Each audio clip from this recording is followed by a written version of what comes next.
बच्चा बाजी, good evening to all of you. I hope you all are good and fine. पेपरों की preparation कर रहे हो, होली भी आ रही है, so in advance happy Holi to all of you. अच्छे से खेलना, stay healthy, stay safely Holi खेलना, ठीक है। हालांकि मैं तो ज़्यादा खेलती नहीं हूँ, बट घर में बहुत ज़्यादा बवाल मचा रहता है होली के दिन, और सबके घर में ही रहता है। तो एग्ज़ाम भी साथ साथ चल रहे हैं, तो उनको भी प्रिपेयर करते रहिए, ओके। और इन्जॉयमेंट तो अपनी जगह है ही, क्योंकि कुछ चीज़ें कभी कभी आती हैं तो उनको एंजॉय करना तो बनता है, ओके।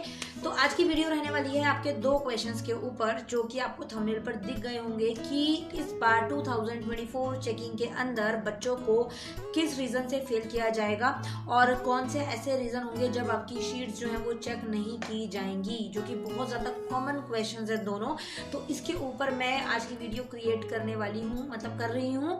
सबसे फर्स्ट थिंग जो आप लोगों को बहुत ज़्यादा परेशान करती है, ये वीडियो 10th और 12th दोनों के लिए होने वाली है, कि कौन सी ऐसी सिचुएशन होती है जब एग्जामिनर आपको फेल करता है, ओके। क्योंकि सबसे मेन चीज़ देखो, आपकी शीट जो है वो एक ही बंदे के पास नहीं होती, सेकंड थर्ड ऐसे क्रॉस चेकिंग में आपकी शीट्स जाती हैं। टोटलिंग हो चाहे, क्योंकि डिजिटल मार्किंग है तो टोटलिंग वगैरह सारा सॉफ्टवेयर का काम रहता है। जो मेन चेकिंग होती हैं, जो मार्क्स की चीज़ें होती हैं, कितने कितने देने हैं, वो चीज़ टीचर करेगा, ओके।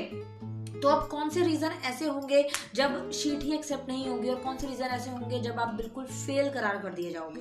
सबसे पहली चीज़ तो अभी 2024 में चेकिंग में आप लोगों को कुछ चीज़ें जो हैं, क्योंकि हरियाणा बोर्ड जो है ना वो पूरा ट्राई करेगा, और CBSE बोर्ड भी सेम है, क्योंकि दोनों के पेपर जो हैं और दोनों का जो रिजल्ट प्रोसेस है वो साथ साथ ही चलेंगी, ओके। बस ये है कि CBSE के एग्जाम जल्दी खत्म होंगे, HBSE के थोड़ा देर लग सकती है, तो इसीलिए, बट चेकिंग क्राइटेरिया सबका सेम है। कौन सी चीज़ें जो हैं आप लोगों को मैंने बताया ही था कि नहीं करनी, उसी चीज़ों के ऊपर काम किया जाएगा। सबसे पहली चीज़ तो देखा जाएगा कि बच्चे ने रिलेवेंट क्वेश्चन के आंसर्स कितने लिखे हैं, जो कि मैं आपको हर बार बोलती हूँ कि भाई बना कर लिखो, बट लिख कर जरूर आओ। ऐसा भी नहीं है गाने लिख कर आ रहे हो, रैप लिख कर आ रहे हो, भजन कीर्तन लिख कर आ रहे हो, अपनी स्टोरी लिख कर आ रहे हो, ऐसा कुछ नहीं, पैसे रख के आ रहे हो, ये सारी चीज़ें बिल्कुल नहीं करनी, ओके। जो डिसेंट स्टूडेंट्स होते हैं वो एटलीस्ट रिलेवेंट आंसर लिखते हैं। तो अगर आपने रिलेवेंट आंसर लिखा है ना, तो बोर्ड ने भी बोला हुआ है कि अगर बच्चे ने उसके बारे में कोई उसको नॉलेज है, उसको कुछ पता है उसके बारे में, तो उसका आंसर उसको लिखा हुआ है तो उसको मार्क्स देने ही चाहिए, ओके। ये चीज़ उन्होंने ऑफिशियली बोली है कि बच्चे ने रिलेवेंट आंसर लिखा है तो उसको उसके मार्क्स मिलेंगे। बट ऐसा नहीं है कि आप इररिलेवेंट आंसर को लिख कर आ जाओ, like you have the question of Hindi any topic, और आप उसके अंदर किसी और ही स्टोरी का आंसर घुसा रहे हो, या फिर कोई क्वेश्चन आपका SST का है उसके अंदर आप साइंस के कॉन्सेप्ट डाल रहे हो, तो ये इररिलेवेंट मतलब होता है। रिलेवेंट मतलब होता है कि सेम कॉन्सेप्ट जो आपसे पूछा गया उससे मिलता जुलता उसी चैप्टर के बारे में आपने लिखा हो, ओके। देखो बोर्ड को भी ना ये चीज का डर रहता है, ठीक है। हर बोर्ड को, कोई भी स्टेट बोर्ड हो, कोई भी सेंट्रल बोर्ड हो, उनको रहता है कि हमारा नाम खराब ना हो, हम लोगों को सुनने के लिए ना मिले कि भाई इतने ज्यादा बच्चे फेल हो गए, तो कहीं ना कहीं गलती जो है वो उन्हीं की ठहराई जाती है। तो इसीलिए बोर्ड पूरी तरीके से ट्राई करते हैं कि हर तरीके से बच्चे को पास किया जाए, ओके।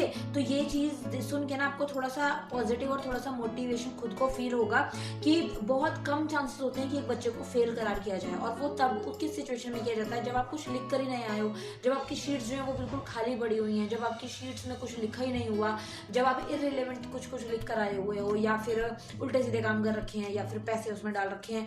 ऐसी चीजों से टीचर इरिटेट होता है, उसको पता लगता है कि हाँ बच्चे को तो कुछ भी नहीं आता, उसने तभी ऐसे फालतू के काम किए। तो तभी मैं आपको मना करती हूँ कि ऐसे काम नहीं करने। जस्ट एक डिसेंट स्टूडेंट की तरह आपको जो आता है आपको उसके बारे में वो चीज लिखनी है, ओके। और जो चीज एक्स्ट्रा पता है उसको शो करना होता है, सो दैट टीचर को पता लगे कि हाँ इस बच्चे को ये चीजें आती हैं, एटलीस्ट उसने पढ़ाई करी थी, ये चीज उनको बतानी होती है बस, ओके।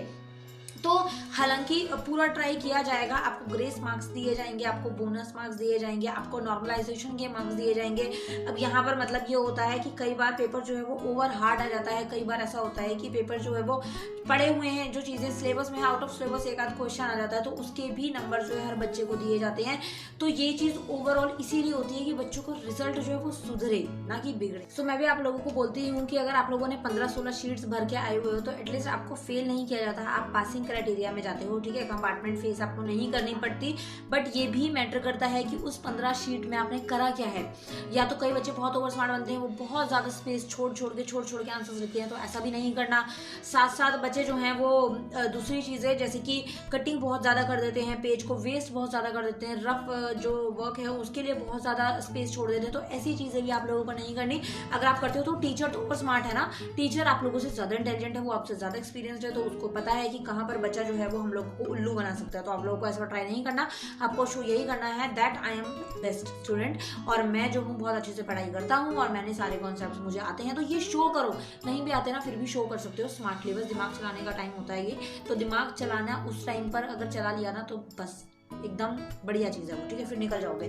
तो वो चीज़ें हैं। और अगर आप लोगों को, मैंने आप लोगों को बोला ही था कि साफ सुथरा तरीका से पेपर लिखना है, सारी चीज़ें अच्छे से करनी है, तो ये सारी चीज़ें अगर आप करके आए हो, 15-17 शीट्स हर पेपर में आपने भरी हैं, तो फेल तो नहीं हो गई, ये चीज़ की गारंटी मैं दे रही हूँ, ठीक है, बट लिखा हुआ होना चाहिए उसके अंदर। और दूसरी चीज़, राइटिंग साफ सुथरी अगर समझने लायक है तब भी निकल जाओगे, ठीक है। चेकिंग के अंदर ग्रेस मार्क्स हों, एक्स्ट्रा मार्क्स हों, बोनस मार्क्स हों, वो हर कंडीशन में दिए जाते ही हैं ताकि बच्चे का रिजल्ट खराब ना हो। हर कोशिश की जाती है कि आपको पास किया जाए, उनको भी डर रहता है कि बच्चे फेल ना हो। अब सेकंड क्वेश्चन का जवाब कि मैम किस कंडीशन में हमारी शीट को चेक ही नहीं किया जाता, शीट्स कैंसिल हो जाती हैं। यहाँ होती हैं और बहुत बच्चों की शीट्स जो है वो कैंसिल हो रखी होती हैं, तभी तो आप लोगों का रिजल्ट रुकता है, तभी 10-15 दिन बाद आप लोगों का रिजल्ट शो होता है, या फिर चक्कर काटने पड़ते हैं या फिर परेशान होना पड़ता है। तो कौन सी ऐसी कंडीशन है? देखो, सबसे पहली चीज, आपका रोल नंबर, आपके नेम्स के अंदर आपकी जो पर्सनल डिटेल होती है उसके अंदर कोई खामी पाई जाती है तो आपकी शीट एक्सेप्ट नहीं की जाती।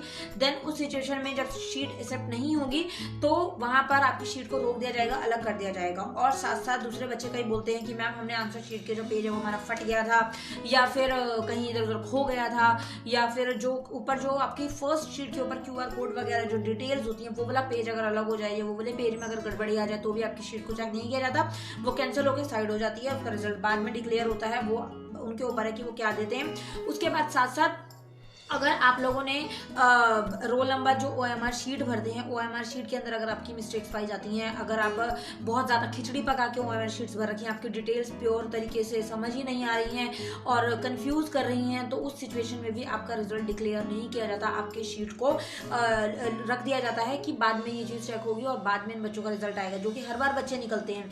तो वो चीज़ आपके ऊपर है, इसीलिए बोला जाता है कि OMR शीट को ध्यान से भरो, जो आप डिटेल्स फिल कर रहे हो, रोल नंबर, नेम, सब कुछ सेट वगैरह सारी चीजें जो है वो ध्यान से भरी जाए, सो दैट आपकी शीट को रोका ना जाए। ओके, तो ये चीज की वजह से आपकी शीट जो है वो रुक जाती है। सो ये कुछ पॉइंट्स थे जो आप लोगों को पता होने चाहिए। और हालांकि एग्जाम टाइम पर आप लोग जो है बहुत नर्वस रहते हैं, तो नर्वस नहीं होते, ठीक है, जो चीज़ है वो तो होगी ही, पेपर हैं, पेपर होंगे, रिजल्ट जो बनना है वो बनेगा ही, सारी चीज़ें डिपेंड्स होती हैं, all things are depend on your hard work, on your practice, ठीक है। तो इसीलिए मैं बोलती हूँ कि आप लोगों को टेंशन लेने की जरूरत नहीं है, क्योंकि टेंशन लेने से problem will not solve. Okay, आप लोग जितना सोचोगे उससे कोई इफेक्ट नहीं पड़ने वाला होगा, वही जो चीज़ होनी है, तो स्ट्रेस लेने से कुछ नहीं होगा।